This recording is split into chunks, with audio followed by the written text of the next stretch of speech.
Hey, everyone. Before we get started, if everyone would like to mute themselves, we don't have any interruptions during this. And again, I'd like to welcome everybody. This is a April 2021 virtual Learn with the League panel discussion on the removal of the Sugar Creek Lowhead Dam. This is part of the League of Women Voters of Montgomery County's Lunch and Learn with the League series. I'm League member Dave Long, and I'll be moderator for this evening's program. I have the honor of filling in for Shelby Hoover, who is the Learn with the League coordinator, but is unable to be with us this evening. Learn with the League is a monthly forum designed to inform the public about issues of community concern, and this happens to be the 12th in this year's series online. All of the programs are available on our website, Facebook page, or YouTube channel. As we explained at the beginning of all of our programs, the League is a nonpartisan organization that encourages informed and active participation in government, works to understand major policy issues, and influences public policy through education and advocacy. We'd like to welcome all of you out there this evening, and please visit our website to learn more if you would be interested in becoming a League member. Now, with all that being said, let's meet tonight's guest. Dr. Austin Brooks is representing the Friends of Sugar Creek as a member and past president of the organization. He is a retired biology professor from Wabash College. He's trained as an I can't get that word out. Algologist. Algologist, yes. Or phycologist. Yes. Thank you for chiming in. He's been doing this for more than 30 years with the students who have studied the biology and water quality of Sugar Creek. Dr. Brooks has spent many hours canoeing and fishing the creek since his arrival in Crawfordsville in 1957. Welcome, Dr. Brooks. Thank you, Dave. Next is Dr. Sweeten, representing ecological his entire career and received many awards along the way. Originally from Kokomo, Indiana, Dr. Sweeten graduated from Manchester College in 1975 with a degree in biology and environmental studies. He went on to earn a master's degree in natural resources from Ball State University and a PhD from Purdue University. From 2004 to 2018, Dr. Sweeten was professor of biology and director of environmental studies at Manchester College. After his retirement in 2018, he, along with his wife Melinda and Herb Manifold, founded Ecosystems Connections Institute. Welcome, Dr. Sweeten. It's a pleasure to be here. And rounding out our panel is Mr. Dale Petrie, representing the city of Crawfordsville. Mr. Petrie has served the city as director of operations since his retirement from Summer Mental Craft in 2016. Welcome, Mr. Petrie. Thank you. Now, if you have any questions for our members, please use the chat feature on your computer, and we will go over them at the conclusion of the panel discussion.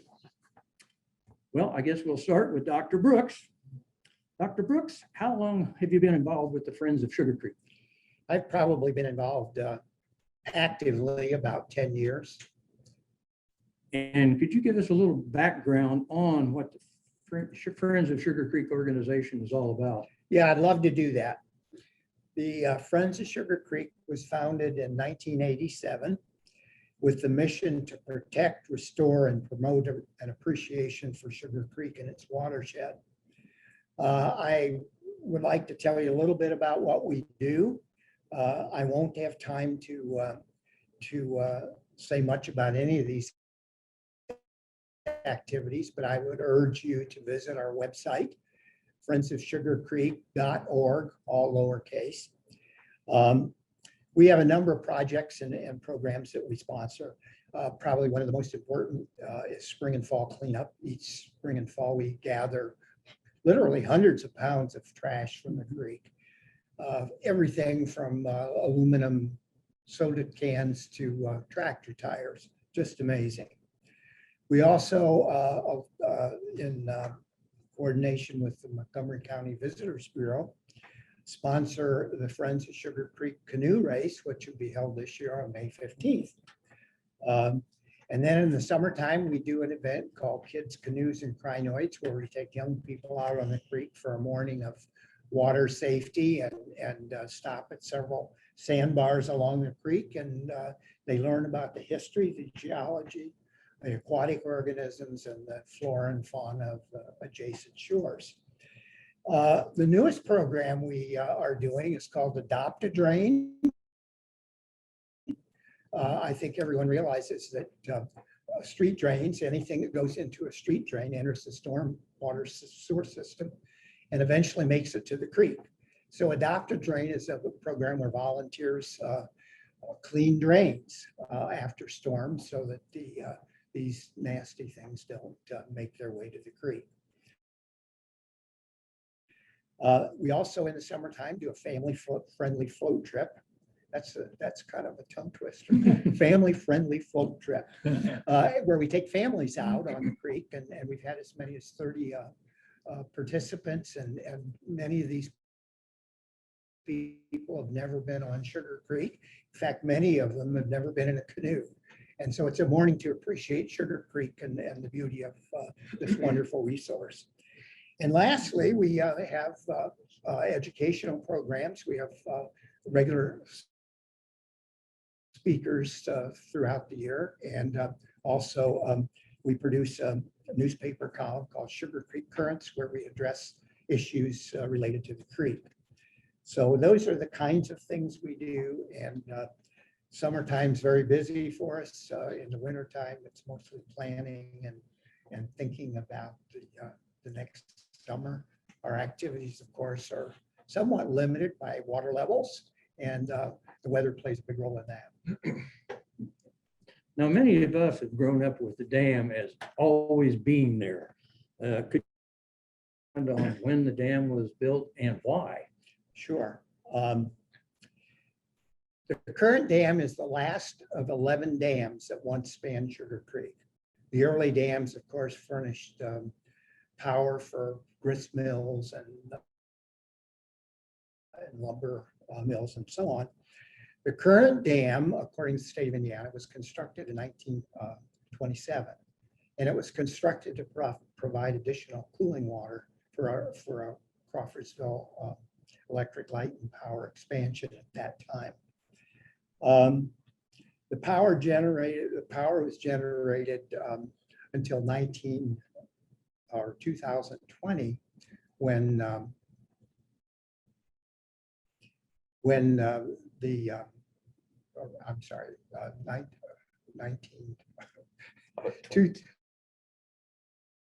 2017. 2017, right. And the power plant was sold at that time. Power was generated periodically until 2007.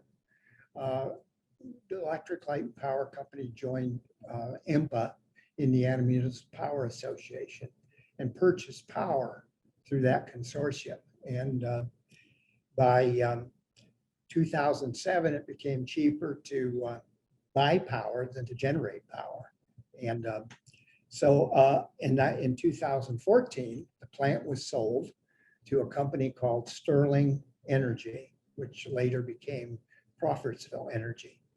And the plans for that plant and the time it was purchased by Sterling has changed a number of times. And nothing has happened there in all that time in the last 5 years, essentially. Nothing has happened over there. Okay, now, could you give us a little background on how long has the Friends of Sugar Creek really been working towards getting the dam removed? Well, we have been interested in dam removal for probably a half dozen, well, more than that, probably the last 10 years. I think anybody that has canoed from upstream of Crawfordsville, say from Darlington through this takeout point, which is the canoe launch on Lafayette Avenue, has encountered the dam. And boaters realize that the dam is a very dangerous obstacle. It's also a very difficult portage and a challenging portage around the dam. So people are really don't make that trip very often. So we've been interested in and know that have known that's a problem for many years. But I think if I can use the term, no pun intended, the watershed moment took place in March of 2017 when Friends of Sugar Creek sponsored a public airing of the FYI film Over, Under, Gone, the Killer in Our Rivers. And at that time, Dr. Jerry Sweeten, whose Eel River work, dam removal work was featured in that film, led the discussion after the film. If anyone's not seen that film, they really need to. It's a very, very sobering experience, and it is available on YouTube, and I would urge everybody to take a look at it if you haven't already. But at that time, then we developed a partnership with Dr. Sweeten and his research group, and that's when we really became very active, I would say, in wanting to see the dam removed. Well, that's a good segue. Move to Sweeten. Could you give us a quick overview of what Ecosystem Connections Institute is all about? Sure. Well, I've taught all my career, and when I retired from teaching at the college, I really thought I was just going to go fishing. But through a long series of events, we don't have time here. We started getting calls from communities asking about removal of low-head dams. That was one of the things that I started getting calls about. And I'm always interested in helping communities or helping people through teaching or whatever. And so from that was sort of the embryonic idea. Well, we'll just see if we can maybe help communities in a broader way across the state. And so we formed Ecosystems Connections Institute. I'm a restoration ecologist by training. Much of my research is on streams. And while I was at the university, of course, we removed four dams from the Eel River while I was there. We put in a prototype fish ladder, reconnected the entire basin except for the two most lower dams,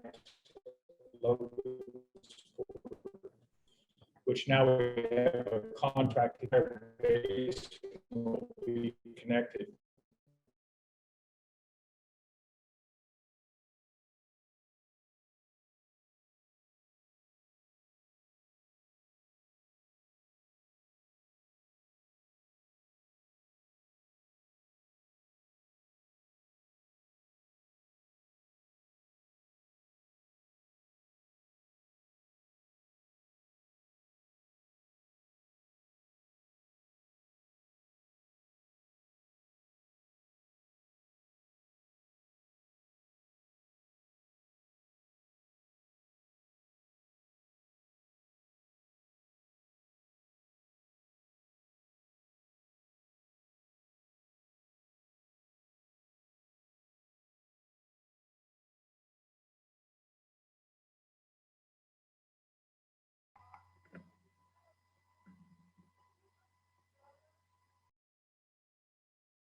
These dams here would be a classic case. When you have a high water event that you can't see the dam, it is just simply not there.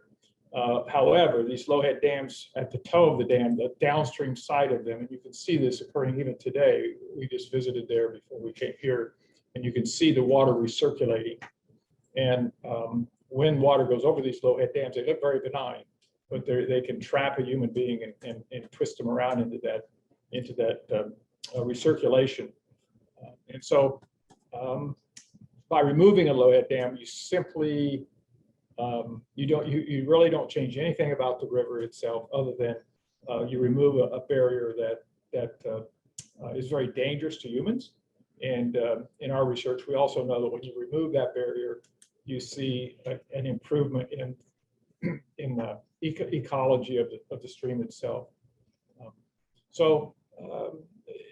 They serve real no function. I mean, as Dr. Brooks mentioned, these old dams, and there are hundreds of them in Indiana. They served as a power source, a cooling water source, in the day when electricity really wasn't always readily available. A couple of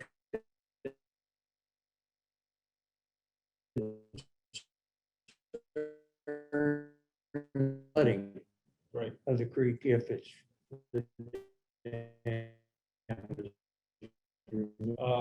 these low-head dams, and particularly this one in Sugar Creek, has no effect on this 100-year flood elevation. So by removing it, you will see no difference. And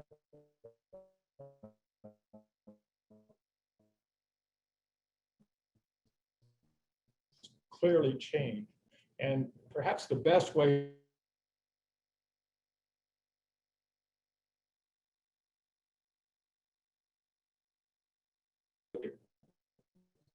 when you go above the pool of the dam and you look above that, that's exactly what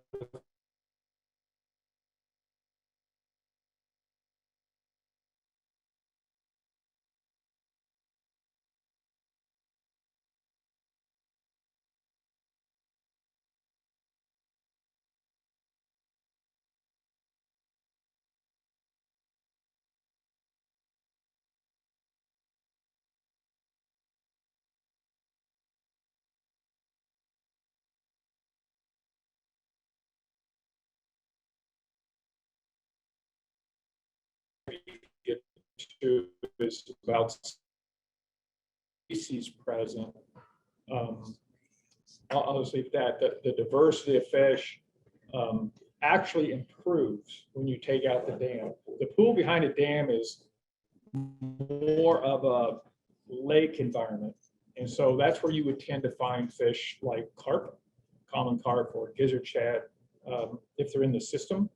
So they wouldn't be traditional stream fish. You remove the dam and the river returns quickly. The other thing that dams do is they block the migration of fish.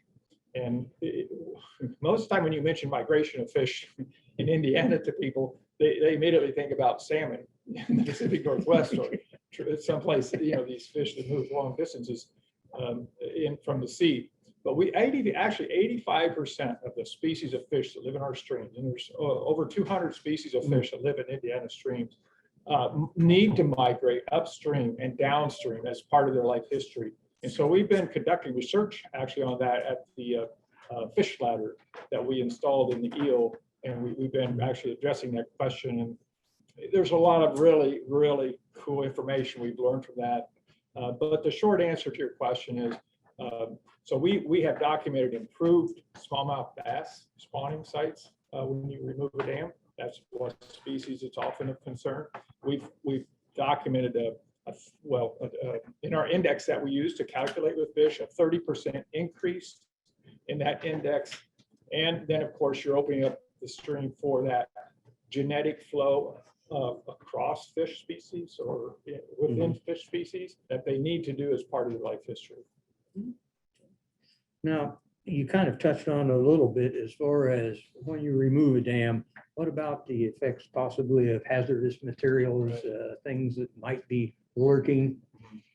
So we took out the very first low-head dam in Indiana through the Ohio River Basin Fish Habitat Partnership funded money.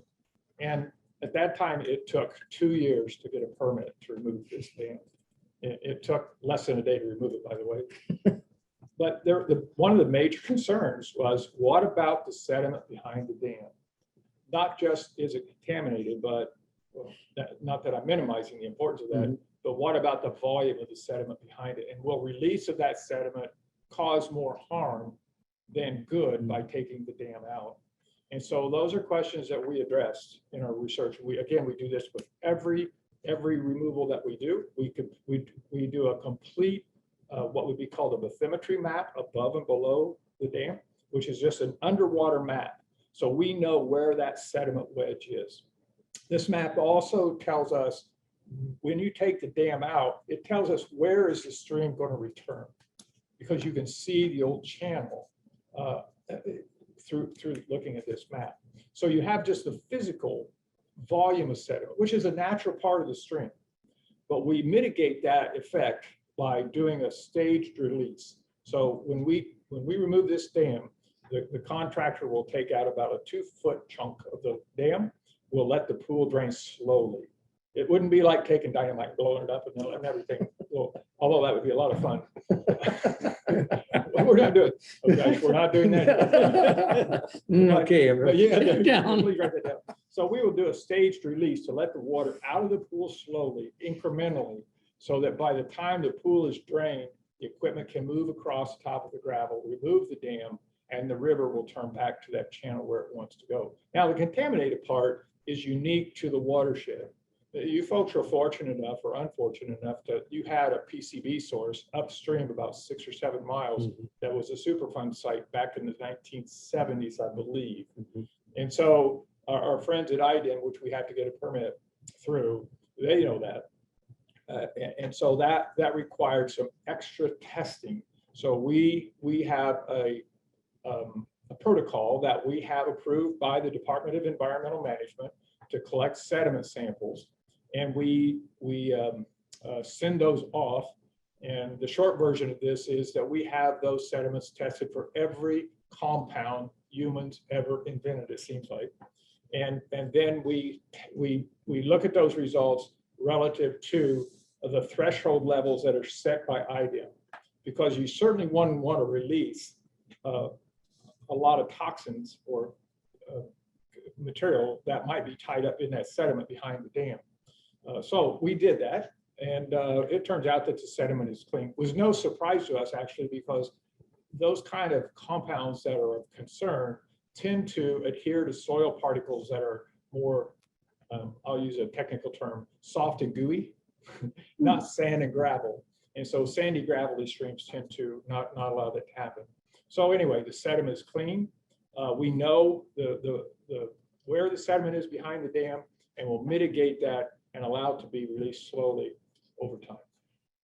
But we also hear a lot of talk anymore in many areas of invasive species. Right. Is that any type of an issue? So Sugar Creek is open to the Wabash River, and that means that Asian carp have access to this basin already. You have big head carp, you have silver carp, you have grass carp. I guess there's another one coming called black carp coming. It's just entered the lower part of the Wabash Valley. But we know those species are in the Wabash River. They have access to Sugar Creek through local knowledge, conversations I've had with local folks, that there are some grass carp apparently in the stream.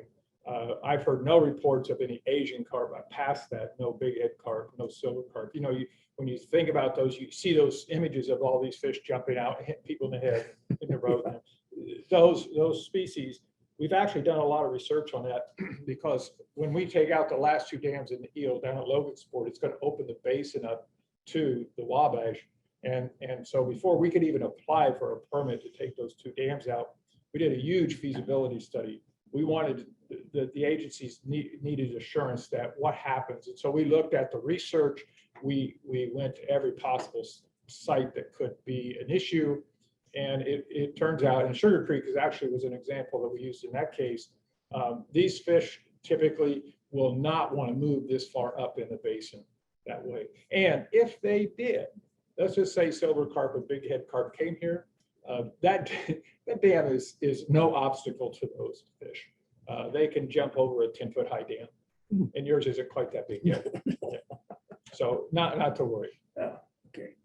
Well, you mentioned IDEM and, well, Yep. DNR. Yep. Well, how are they on this project, and how complicated was it to get all this to come together? Permits to take out a dam, I say it's not complicated, it's convoluted. and once you know where the roads fork and you understand the process, it makes sense. I mean, these agencies are there to protect the water resources. They're there to protect the streams. They're there to protect people. And removal of dams in Indiana is still relatively new. And people want to make sure that if you take this dam out, it won't do more harm than good. And that actually was driving, again, a lot of the research that we do. And we're doing the same, in fact, we're doing the same amount of research on this dam that we do on every other one, and we'll have that data to share. So permitting goes through the Department of Natural Resources, it goes through the Division of Water, and it goes through every division throughout the DNR. Every one of those divisions put their eyes on our permit. We have to write, it's a huge document explaining every step of the process from beginning to end. And so these are professional people that put their eyes on it. And then the Department of Environmental Management also reviews that, as well as the U.S. Army Corps of Engineers. And then in addition to that, if it's a dam that's over 50 years old, we have to have a permit from the State Historical Preservation Organization. And so the dam here, there will be a history written up about the dam. There'll be some pictures, there'll be a little survey. And even though, I don't mean this in a bad way, but the dam here isn't really unique. It's sort of just a run of the mill kind of a concrete dam that you see a lot of places across the state. It's the older dams that would have turned mills that were built back in the middle 1800s that sometimes are unique and take a lot more recordation. So, but those are the steps. So I think folks in the community and perhaps watching here should realize that we have been working for about a year on preparing all of the documents for the agencies to review. We've received the permit from the Department of Environmental Management. We know that the Department of Natural Resources permit is soon to come. And once the Historical Preservation Organization enters into an agreement with the U.S. Fish and Wildlife Service, which I forgot to mention, and the Corps of Engineers, then the Corps of Engineers permit will be issued and we'll be ready. So we're on target for this fall with all the permits, be ready to go. Well, outside of those questions, is there anything you think the folks out there would be interested in Well, that you're doing? I want to commend the Friends of Sugar Creek. I want to commend the city of Crawfordsville for taking this step forward. We have, and I have talked with a lot of communities across the state about removing dams in their community. Some are very hesitant because they often have historical significance for the community, but they also pose the risk of hurting people. And so I commend the community here. One of the first things we learned when we started hanging out here in town, we've been here lots of times over the last couple of years meeting, is that Crawfordsville has a lot of people who care very deeply and sincerely for their community. So it's not something you see everywhere, and everybody here should be very, very proud, I think, of that. Well, It's thank a pleasure you. to work here, by the way. Oh, thank you. Well, you mentioned the city of Crawfordsville, and that's where Mr. Dale Petrie comes in. What's the city of Crawfordsville's role in the project? Well, we are the fiscal entity for the project. We actually received the grant from DNR, and so the money rolls through us for the most part. There's also some federal money that goes straight to Jerry, I think, but primarily that's our role is that we're the official municipal entity that could apply for that grant, and with the encouragement of Friends of Sugar Creek over the years, and you know, the things that have to come together for something like this to happen is that you have a number of people in the community concerned, and a number of people in the community that are willing to do the research and the work to bring the issue to the front, and then find someone like Jerry who can guide us through all of that.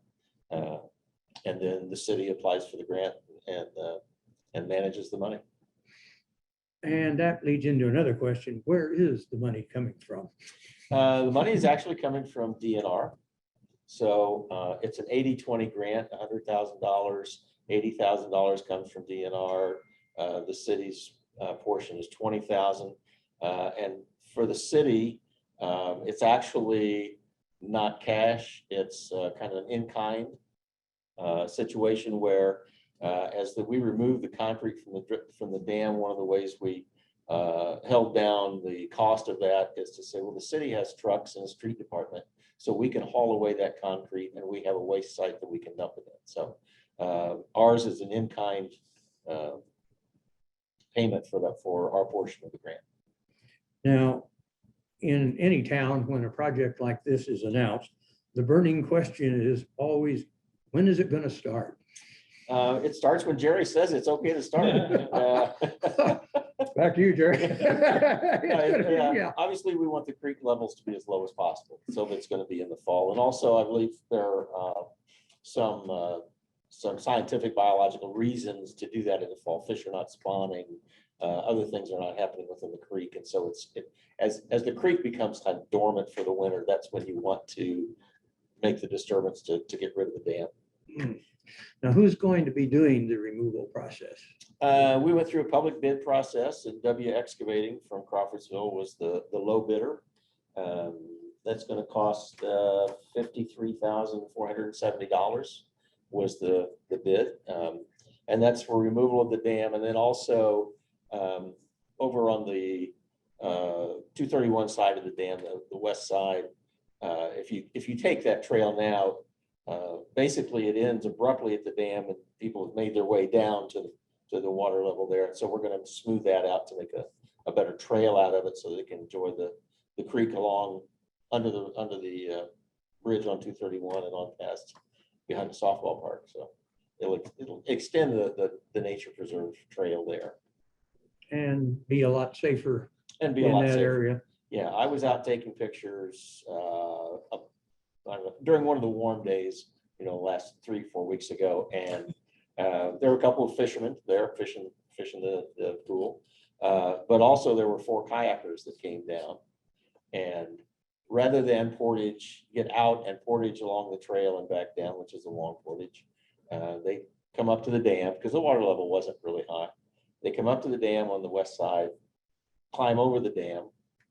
3 of the 4 of them fell getting over the dam, and then got their kayaks back in the water and took off again. But so it's a dangerous portage. The city's interest is initially safety, public safety. We have had 2 recorded deaths at the dam, and the fire department gets calls fairly regularly over the years of people that have fallen in either through fishing or through boating and are caught in the turbulence under the dam and need to be rescued. So, it's a public safety issue as well. I'm going back quickly to Dr. Sweeten. You mentioned the safety issue. How does that, when you look at the dam, it looks pretty benign.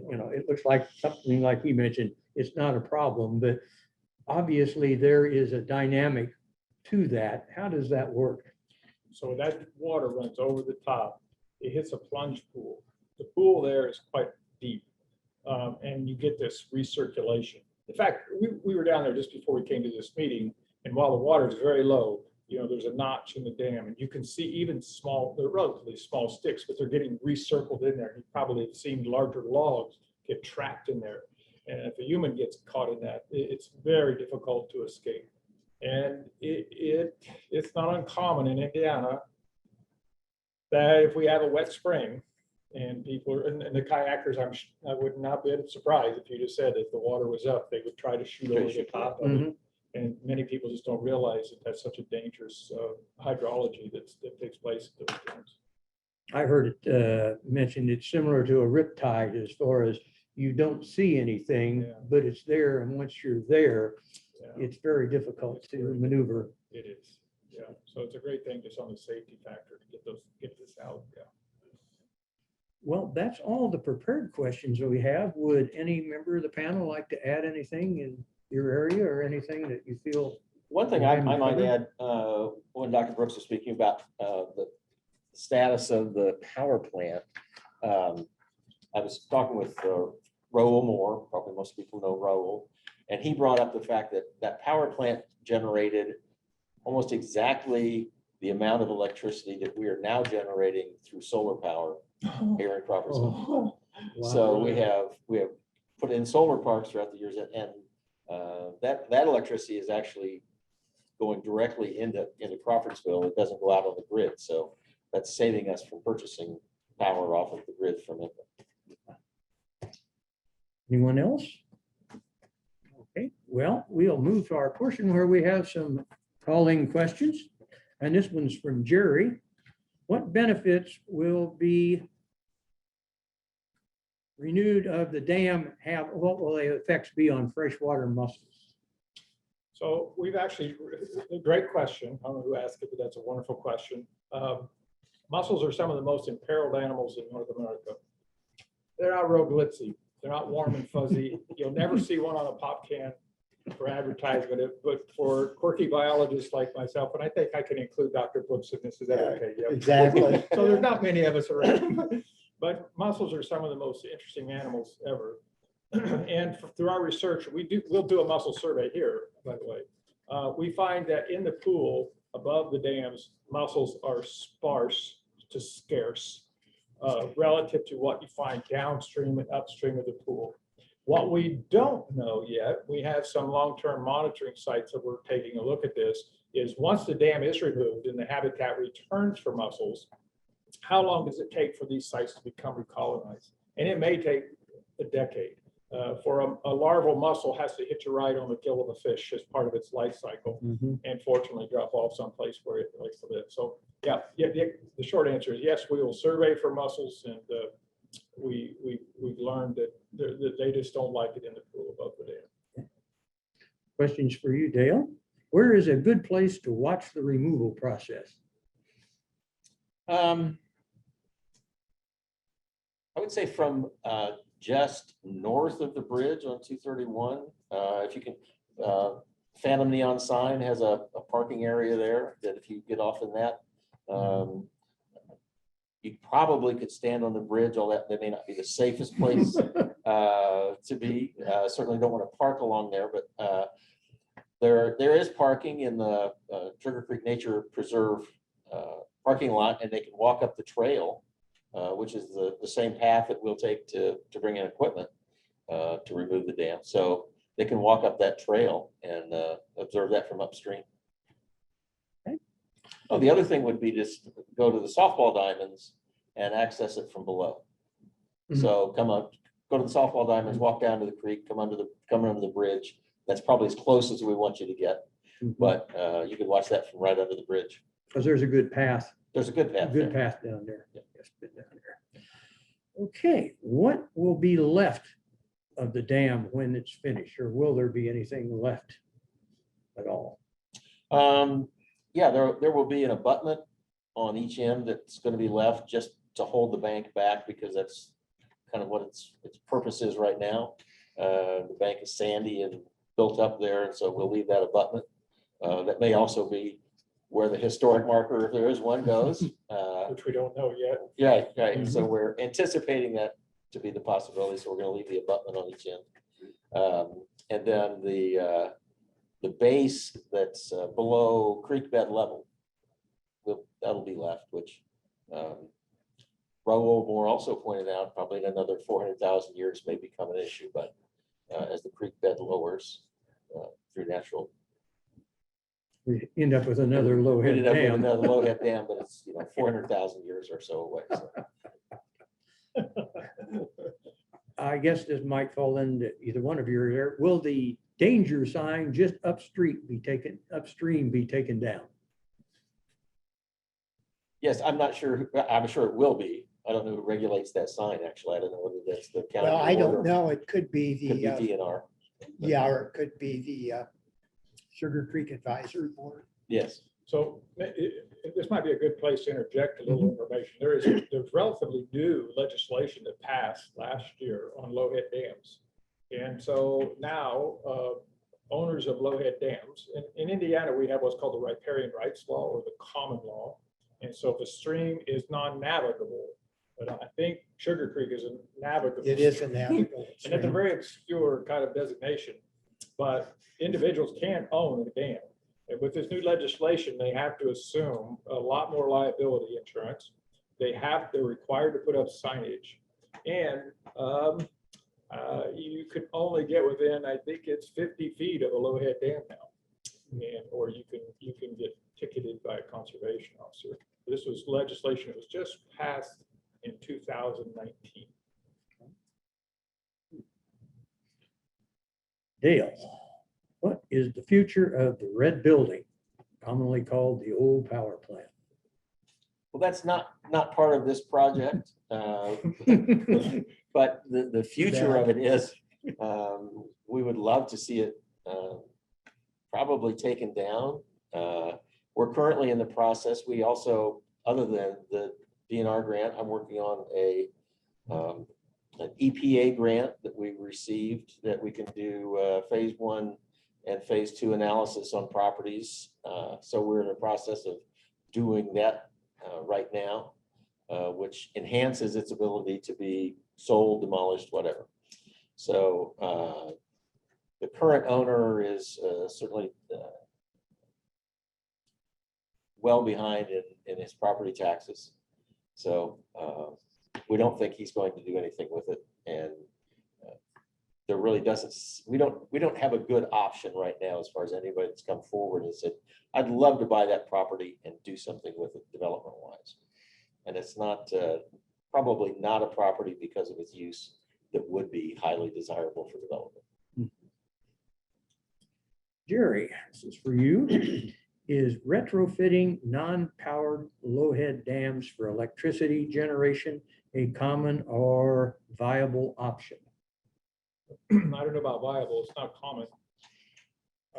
I've never seen that for electrical.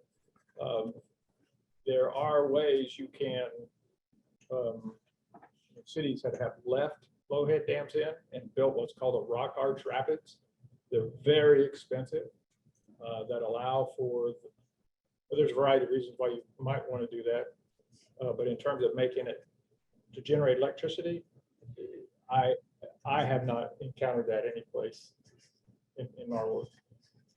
And I think we already addressed this as far as when is the dam going to be removed, which will starting this fall. This fall. This fall. So that is all the questions that we have received from everybody. And really, on behalf of the League of Women Voters in Montgomery County and their Learn with the League series and all those joining us over Zoom tonight, we'd like to thank Dr. Brooks, Dr. Sweeten, and Mr. Petrie for appearing tonight to share some really important information and facts about this upcoming project. And I'm sure there will be more information put out as things progress. And I think the community will be interested in it. And I'm sure we'll probably, through the league, help facilitate a lot of that information. So I'm Dave Long. I'd like to thank everyone for joining us tonight. Have a good evening.